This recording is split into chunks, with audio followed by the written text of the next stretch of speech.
So bilang alkalde, batay sa partial and unofficial results mula sa COMELEC, nangunguna si Moreno na may mahigit 430,000 votes.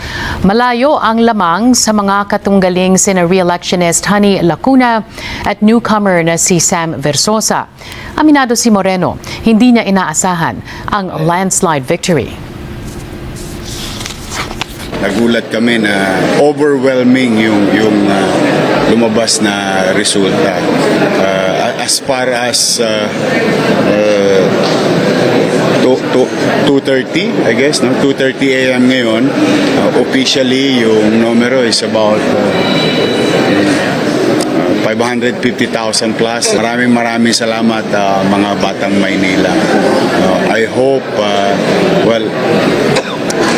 maiayos natin ulit ang lungsod. Nangunguna pa rin sa first place, Bongo with 21,782,116 votes. Pumapangalawa po si former senator at magiging senador na ulit, Bam Aquino, 16,822,042 votes. Kasunod nito, Senator Bato de la Rosa with 16,679,357. Sumusunod sa pang-apat si Erwin Tulfo with 13.8 million votes.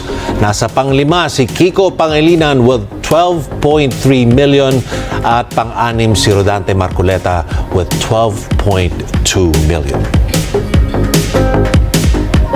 On 7th place, Ping Lacson with 12.1 million votes.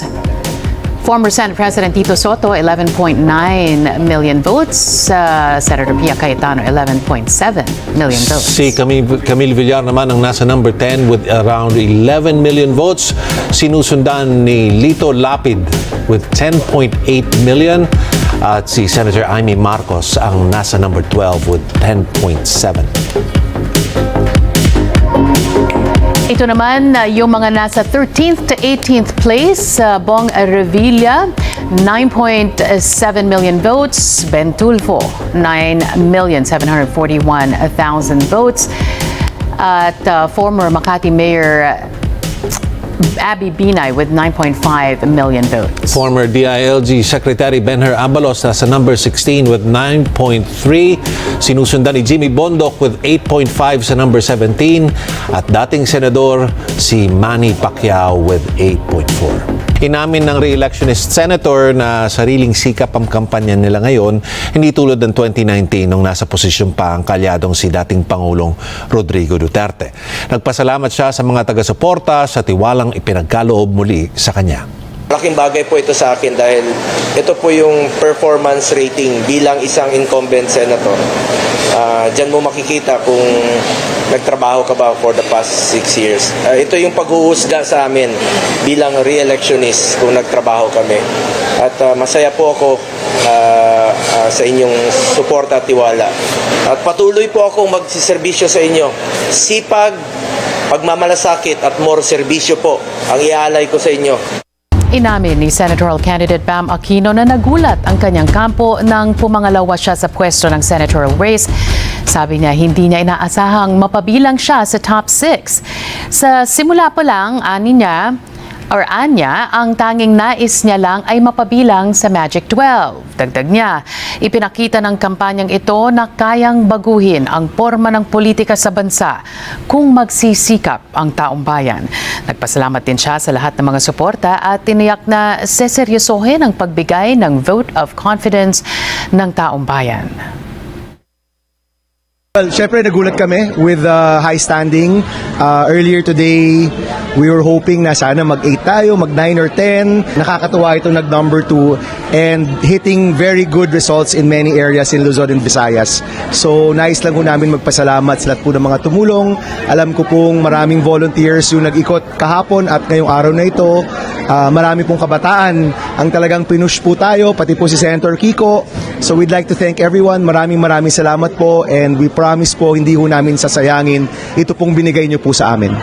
Hindi rin makapaniwala si dating Senator Kiko Pangilinan na pasok siya sa top 5 ng senatorial race base sa partial at unofficial na bilang ng boto.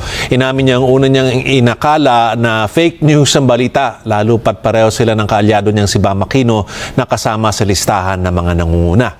Ayon kay Pangilinan, posibleng naging epektibo ang kanilang mensahe sa kampanya kaya't nakuha nila ang tiwala ng maraming botante. Just hoping na mapasok sa top 12.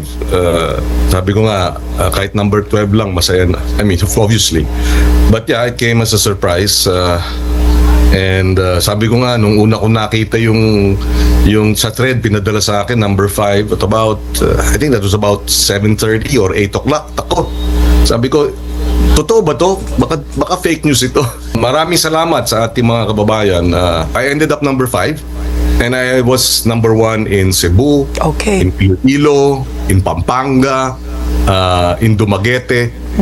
So, ibig sabihin, yung dalawang kampo, nakita ko as an alternative. Yung ayaw dun sa opposition, binigyan ako ng pagkakataon. Yung ayaw naman dun sa administration, binigyan din ako ng pagkakataon. So, I think part of that, no, yung dahil hindi tayo wala tayo dun sa dalawang nag-uumpugang bato, ika nga. Binigyan tayo ng tsansa ng mga soft supporters. Handa rin umano siyang makipagtulungan sa iba pang senador kahit pa nagkaiba sila ng paniniwala sa politika. Isa sa pinaka-importanting sabihin na nating naibigay natin dito sa pagkapanalo natin sa ating mga kababayan ay yung pag-asa. Yes. At dahil dyan tayo papalibutan natin yung ating pagkilos moving forward for the Liberal Party and our allies, no, is to organize, is to strengthen our gains, diba? Consolidate yung ating gains moving forward. So this is a victory, but sabi ko nga, the difficult task of fixing what's broken in our country lies ahead. No, I think people are expecting us to deliver on our commitments, and that will require a working together. No, setting aside political animosities and hostilities. Siguro kahit isang taon at kalahati lang ang pakiusap natin sa lahat ng mga nanalo, no? Ayusin muna natin yung bansa. Sana, no, kung maaring mangyari yun, tutukan natin yung daing ng ating mga kababayan. Kontento sa resulta ng botohan si senatorial candidate Erwin Tulfo na batay sa partial at unofficial results ay nasa pang-apat na pwesto. Umaasa naman si Tulfo na makakapasok or makapapasok sa top 12 ang kanyang kapatid na si Ben Tulfo. Papasalamat tayo sa mga kababayan natin na yung mga bumoto sa atin. We would like to thank them and promise na hindi po nasayang yung mga boto nila. Kind of surprised kasi sa mga surveys pumapasok siya sa top 12, but sabi ko nga it all depends sa mga tao, sa mga botante. Surveys na sa survey. Kind of like sad pero still early, 69% pa lang naman, di ba? Nasa number 13 siya. Yeah, baka pumasok. So, I don't know.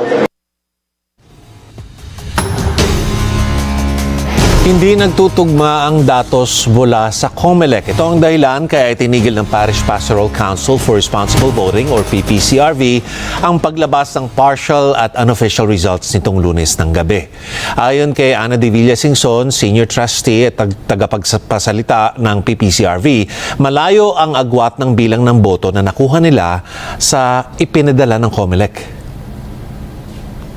Understanding what happened now, it seems like we caught the double count of the precincts very early on, but since we were different, we hesitated, in fact decided not to show our numbers.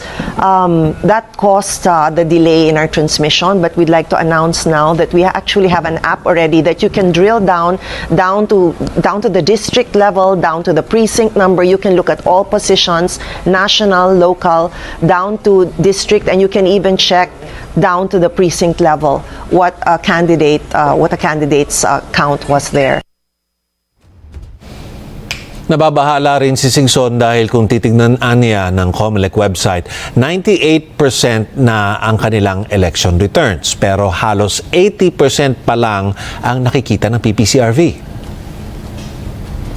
This is deja vu 2013 because in 2013 this exact same thing happened when we were not seeing a large part of the transmissions, and I remember that KBP and PPCRV we had a joint press conference in our command center, and we said, you cannot keep us blind to this. People need to know what that vote is. Now, how do I say this? The COMELEC leadership so far has been very transparent, and we have faith that there are explanations for this, and we have faith, complete faith, that they will give explanations for this. Pinag-aaralan ngayon ng National Citizens Movement for Free Elections o NAMFREL ang nangyaring discrepancy sa transmission ng resulta ng halalan 2025, partikular nitong Martes ng madaling araw. Ayon kay NAMFREL Chairperson Lito Averia, pinapasilip na nila sa kanilang mga analyst kung bakit nabawasan ang bilang ng resulta na natanggap mula sa server. Sa pangkalahatan, naniniwala naman si Averia na naging maayos at mapayapa ang halalan. Hindi kami makapag-draw pa ng conclusion kung ano yung nangyari. Kung ano yung makita namin, i-report namin sa COMELEC at hihingian namin ng paliwanag bakit nangyari yun.